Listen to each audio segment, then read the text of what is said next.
जीवनमा तनाव छैन भन्ने कोही छैन, तर यसको उपाय हामी भित्रै छ। हाँसो, ताली, प्राणायाम र ध्यान।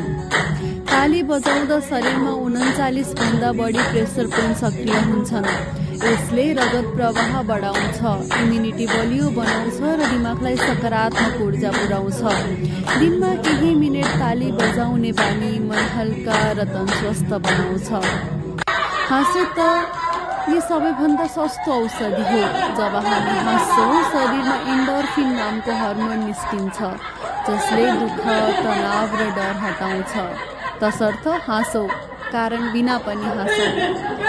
अब आयो प्राणायाम। प्राणायाममा गहिरो श्वास भित्र र बिस्तारै बाहिर। यो अभ्यासले मस्तिष्कलाई शान्त पार्छ, मुटु र फोक्सोलाई मजबुत बनाउँछ। दिनमा 5 मिनेट प्राणायामले पुरै दिन ऊर्जावान र परिवर्तनशील भन्ने देखाउँछ। र अन्तमा ध्यान, जहाँ मन स्थिर हुन्छ, सोच सफा हुन्छ।